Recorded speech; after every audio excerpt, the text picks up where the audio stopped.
Welcome everyone to the Spoken Nerd, the podcast about database technology. I'm your host Connor McDonald, and the first thing I should probably say, of course, is Happy New Year. Hope you had a fantastic 2023 and you're primed and ready for some cool database content coming via any form of social media channels in 2024. I must admit, I've been a bit lax on the podcast over 2023. Just a lot of other things got in the way, and so it got sacrificed a bit. But hopefully this year I'll try push an episode out at least once every month. Because I did fall a bit behind when it came to keeping the podcast frequency up to date, a number of questions had come in about some of my older episodes, which I never got round to addressing. And I thought I would cover one of those things in today's episode. So today we're back on tablespaces. In a previous podcast, we spoke about dictionary-managed tablespaces, how they evolved to become locally managed tablespaces, the concept of automatic undo, in-memory fast start, more a description of the evolution of tablespaces into a bit more of a modern usage, and how they appear in modern versions of the database. In this episode, there are two things that we could call addenda to the original podcast episode. In the first one, I mentioned a white paper by Juan Loaiza, How to Stop Defragmenting and Start Living. A number of people said, can I have a link to that? Can I read it, etc.? Can you go over what was so groundbreaking about it in the time? So I thought I'd cover that off in this episode. The second thing is, I had a number of people respond to the original podcast saying, that's all well and good to tell me how the technology has evolved in terms of tablespaces management, but what does that mean in terms of how we should use them? How many tablespaces should I have? How should I arrange my data in them, etc.? Has that evolved over time? So I thought we'd spend some time talking about that as well. Let's begin with some background that led to perhaps Juan's paper and why it was such a groundbreaking document for the database community. If you had a chance to listen to my first episode on tablespaces in the podcast, you will recall that the issue really stemmed from the fact that we managed the allocation of space in the database with two internal dictionary tables. They were called UET$, used extent table, and FET$, free extent table. That is what the term dictionary managed meant. We managed the space in a tablespace with tables in the dictionary. We later moved to locally managed tablespaces, but let's stay steeped back in the history here of Oracle. If either of those tables got very large, then the allocation of space became an issue because you are searching through a very large structure in order to find the appropriate free space extents in order to allocate new extents for existing tables or create brand new tables. Where perhaps our DBA community strayed from the correct path were the inferences they made from this issue. If a large number of entries in FET$ and UET$ were causing performance problems, then ideally we should have less entries in there. Thus, if I have a table with 10 extents, it would be better for that table to have less extents, say 5. And of course, if a table has 5 extents, then it's better for it to have 3 extents. And if you are familiar with the term proof by induction, which is a mathematical concept, the theory was that we could extend that ad infinitum to come up with an argument that every single object in your database should be in a single extent. And this was a commonly held belief way back in the Oracle 7, Oracle 6 timeframe. The consequence of this belief is that whenever you're building an object, you would want to choose a storage allocation that would put this object in a single extent. There were numerous spreadsheets floating around in the day where you would type in the number of rows and the rate of growth and all these sort of calculations to come up with a very precise idea of exactly how big a table or an index would be. The result of this was we would very carefully specify the initial extent size on every single object. So certain tables would have an extent size of 13 megabytes if that's what we thought the final size of that table would be. Others would be 61 megabytes, others would be 127, and so forth. Because somewhere we had read that we want to keep the number of extents low, we jumped to the conclusion that every table would have a single extent, and we chose a size in order to try achieve this.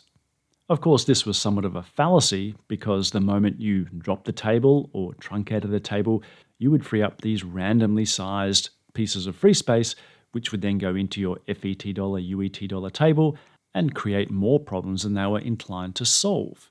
Yes, your FET$ table now has less rows, But now every time you asked for a brand new extent, which was some random size, you had this issue.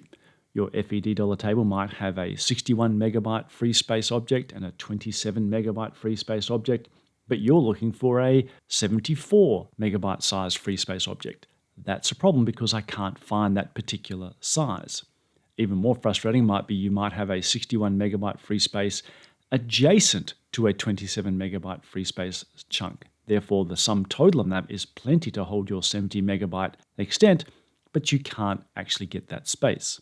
We actually made some changes to the database with the SMON background process back in the day to search the table and coalesce adjacent free space objects because we didn't want to create a situation where there was sufficient free space in a table space, but you couldn't allocate it. Similarly, DBAs in those times would often spend countless weekends using old-style export and import, there was no data pump in those days, to unload tables that have more than one extent and reload them back into the table with a single extent. There was even a parameter on the export command called compress equals y. That had nothing to do with compression as we know it today. That was all about compressing the number of extents.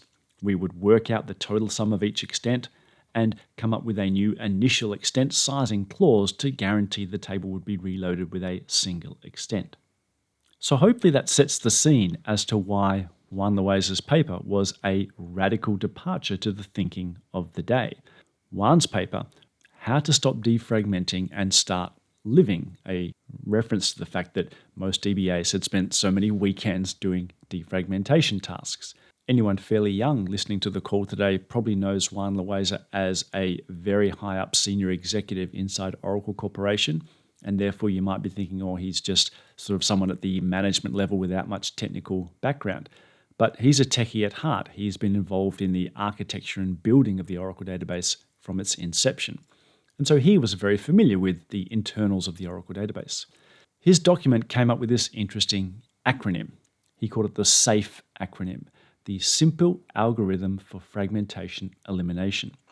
And it was a bizarre proposal to many of us who were working in the database field at the time. His proposal was the antithesis of a single extent for every single object. His was that every single extent in a table space should be the same size. You could think of it as the forerunner to locally managed table spaces that we see today. I'll put a link in the show notes for the full paper. I'd encourage you to go have a read and see what it was like. But in a nutshell, he had some interesting concepts. One was, if the table space will have a definition for how big each extent will be in the table space, then you should not ever nominate a storage clause at the table or index level. They should always default to that of the table space. The theory here was it's not necessarily about the number of extents an object has.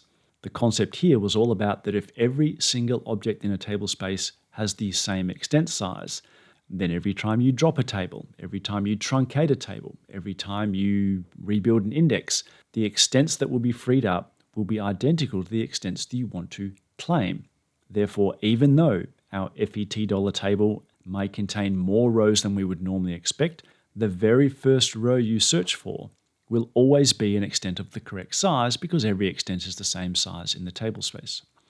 Now, this doesn't mean that every table space should have the same extent size. If I'm planning a 5 terabyte table, then having a 64 kilobyte extent size is perhaps not the best option. You're still going to get into tens or hundreds of thousands of extents. And let's remember that in these days, those extents were managed in the dictionary. So Juan proposed that you should have a fixed set of sizes and choose table spaces that belong to those sizes. For small objects, they would go into a table space where the fixed size was 160 kilobytes.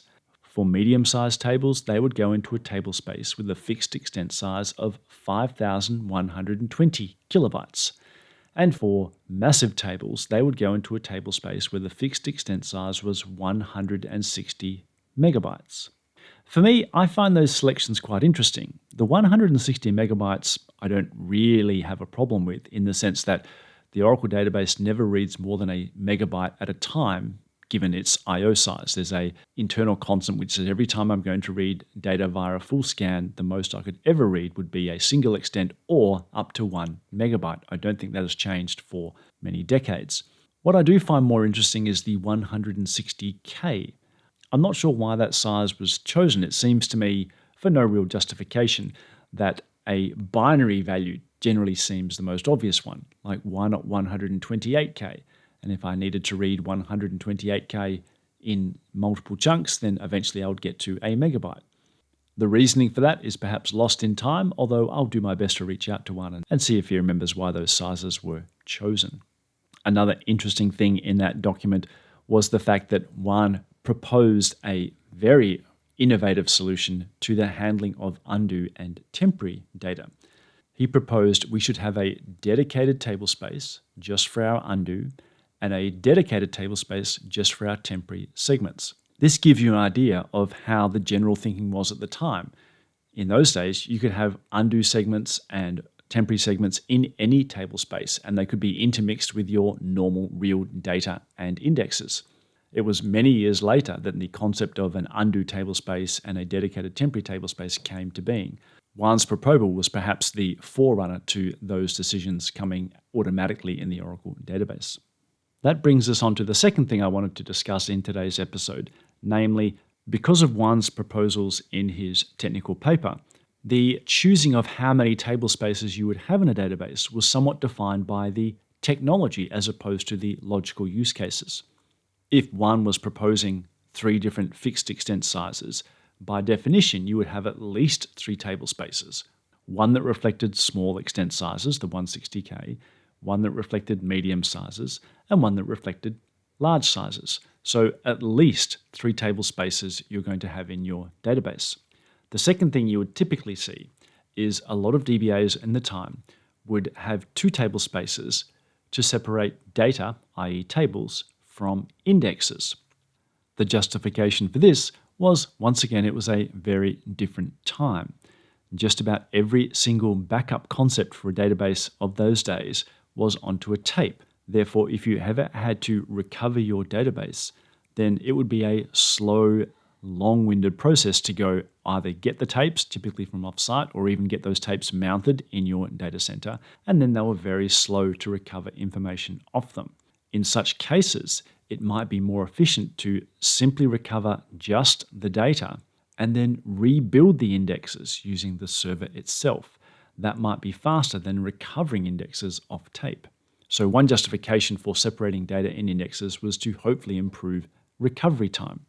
The other justification was these were times when the concepts that we're familiar with today, it's like striping, mirroring, volume management, some very high-end customers might have had that in their data centers back in those days, but most did not. Most of us had physical disk drives, daisy-chain with SCSI port connectors onto our servers. We had a term called JBOD, just a bunch of disks. If you wanted to try get the best utilization from multiple disks, then that was your problem as a DBA. You would choose data files and data file locations to get the best utilization of all your disks. And so if you wanted to carefully spread the I/O load of data and indexes across multiple disks, you would do that with multiple tablespaces because that's how you would align the tablespaces and objects to particular data files. As a result, it was not uncommon to see dozens of different tablespaces used for a database solely to address the underlying technical challenges. You would have small, medium, and large, and each of those sizes would have a data and index component. Thankfully, the concept of choosing tablespaces solely based on the underlying technology is pretty much a thing of the past.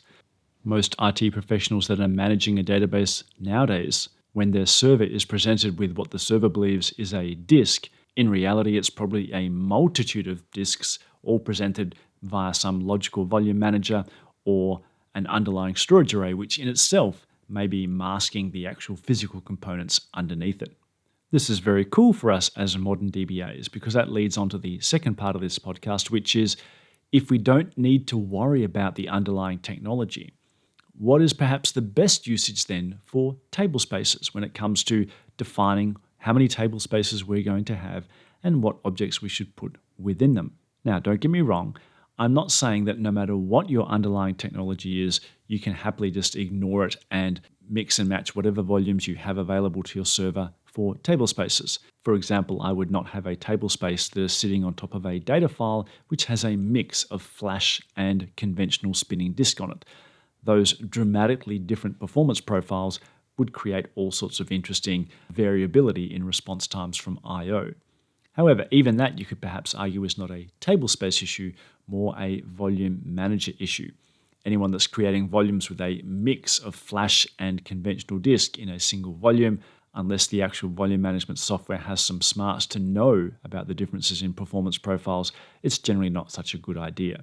But putting obvious things like that aside, tablespaces now are much more about just what is the best logical layout of my objects in tablespaces. And let's start with the simplest of all layouts, which is let's just have one tablespace.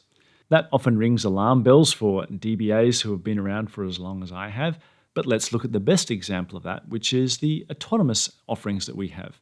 If you're running autonomous transaction processing or autonomous data warehouse, then out of the box, you're presented with a single tablespace called data for everything. As we've seen with the thousands of autonomous customers out there, that's going to be just fine. That data is being spread across a multitude of disks, all managed by ASM.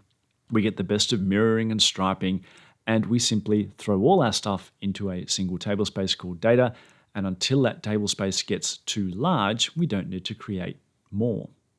For the great many use cases of Oracle databases, that's probably going to be just fine. However, there are some opportunities that you might want to exploit when it comes to picking your tablespace setup, but I keep stressing this is all about the logical setup. Come up with things that are going to match your business requirements as opposed to technological requirements. So the first thing, for example, is the old days of separating data and index. I really struggle to see a need for that ever anymore. And if you disagree, I would love to hear your thoughts via comments or reach out to me on Twitter. I know some people still adhere to a policy of separating data and indexes via tablespaces, but I really struggle to see the need. For a while, I used to think that maybe transportable tablespaces might be a justification for that, but what happens is the database goes and makes sure that when you're transporting a tablespace set, that you have a logically complete set, and it's not going to let you transport just the data without the indexes, and therefore the concept of having separation in tablespaces there doesn't make a lot of sense. But there are other opportunities that might warrant multiple tablespaces. An obvious one is schema level separation. Databases and servers now are so big and so powerful that it's not uncommon to have multiple schemas for multiple different applications in the single database. I know we have pluggable databases to address that also via a different mechanism, which by definition would mean separate tablespaces because they're not shared across pluggables. But inside a single pluggable, it's not uncommon to have schema separation. In those cases, I'd be inclined to have a tablespace per schema. The reason that could be useful is it's often the case that people want to clone a particular schema from one database to another. For example, we're refreshing production back to test or test back to development, etc. Now, we could do that cloning with something like data pump, export, import, but often, if those schemas are quite large, a much faster way is to clone those schemas using transportable tablespace or some sort of RMAN level facility, both of which operate on the tablespace level. So having a separate tablespace for each schema gives that nice separation that lets transportable tablespace facilities become useful for you. The second example you might want to consider is when it comes to the concept of historical data. If you're using partition tables to have large volumes of data separated into more manageable chunks, there can be some value in having tablespaces that separate the historical data from the current data. The reason for that is you can set those historical tablespaces to be read-only should that be an appropriate operation for your historical data if it's never getting any updates. The benefit of having read-only tablespaces is you don't have to back them up with every single backup because the database knows that by definition no changes have occurred. Also, read-only tablespaces could be put onto different media. You may choose to move your older data onto different data files that are perhaps, for example, a greater capacity but slower to access in order to cut costs. Having that separation of current data from historical data can be useful because of the different performance requirements that are often associated with old versus new data. Another opportunity to think about is how often you think you might need to issue a recover table command. We all know as DBAs we can recover a database, we can recover a tablespace, but in more recent versions of Oracle we have a native recover table command in Recovery Manager. While the syntax is very simple, I simply say, here's a table that I've corrupted or I've lost, I want to recover it to a certain point in time. Behind the scenes, we don't have a native table recovery concept. The way it works is RMAN does all the heavy lifting in terms of what do I need to do with a normal standard recovery in order to get just that one table back. To get a table, what would we need? Well, I would need its definition, which means I would need to recover the system tablespace. I also need the actual tablespace the table sits in, so I need to recover that tablespace. And then to get just the table out of that tablespace, I would use something like data pump to go get it out of the tablespace and import it. Under the covers, when you issue a recover table command, the database is going to do into an auxiliary or temporary sort of database. It's going to recover the system tablespace.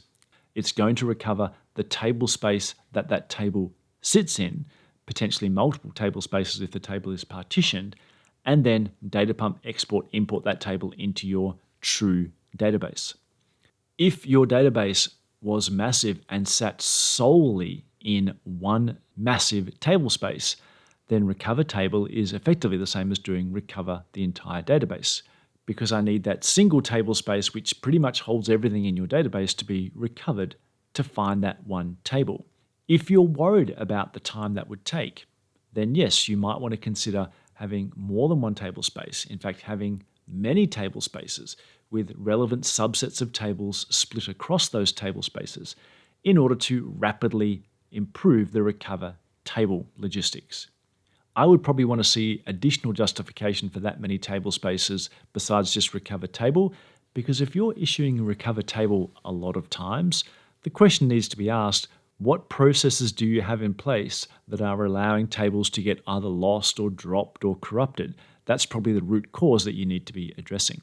And one other place where choosing multiple tablespaces might be a benefit, and this sounds somewhat counterintuitive, is where you have space limits on your database. And in particular, I'm referring to Express Edition or our database free. If you have just one big tablespace, then as that tablespace gets full and approaches the 12 gigabyte size limit, then it becomes perhaps somewhat complicated to find free space in that tablespace. You might need to do a lot of database reorganization. You might choose to try improve upon that scenario by having multiple tablespaces. A good example would be the installation of Apex into Express Edition goes into the sysorgs tablespace by default. For something like Express Edition, I would be inclined to have a dedicated tablespace for the version of Apex I'm installing. Let's say it's 23.1. When 23.2 comes along, I would install it into its own tablespace for 23.2, because then I know that when I've migrated everything over, I can simply drop that old Apex tablespace, the 23.1, and immediately reclaim that space. If everything was in the sysorgs tablespace, then I've got a bit of a sort of a smattering of Apex 23.1, some 23.2, along with other internal dictionary schemas that use sysorgs as well. That's a little bit more difficult to clean up. And finally, a switch in my thinking that I've come across just recently, which is every tablespace you should create as a big file tablespace, independent of how large you think that tablespace needs to be. Now, that might seem a little bit strange. Why would I create every tablespace as a big file if I have no need for tablespaces that are massive? This is due to a constraint that's coming in Oracle Database 23c. You are able to shrink a tablespace where the database will automatically relocate segments that are up near the high watermark back down toward the front of the data files in order to overall shrink the size of the database. But this facility only works with big file.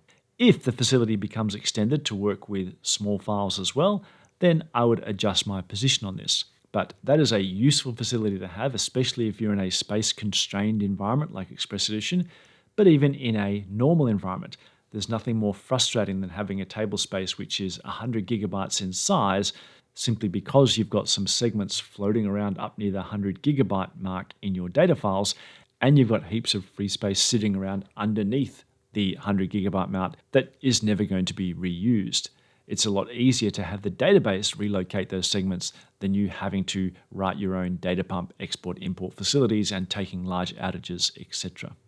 Hopefully that completes the treatment of table spaces to your satisfaction. Once again, feel free to use the show notes to find a link to Juan's document, and I'd encourage you to reach out to me on Twitter or other social media if you have some differing ideas on how tablespace management should be done. Luckily, most of the challenge with tablespace management about technology in terms of extent sizes, performance, allocation are all long since gone by the wayside. Tablespace selection is purely about what is the best logical setup for your business requirements to get the most out of your database. Hence, podcast number 1 for 2024 is done. I'll be back with more podcasts throughout the year. I'm going to keep that frequency higher, or I'll do my absolute best to, and we'll try to get some more guests on as well so we can have a bit more back and forth. I'll see you on the next episode. Thanks for listening to this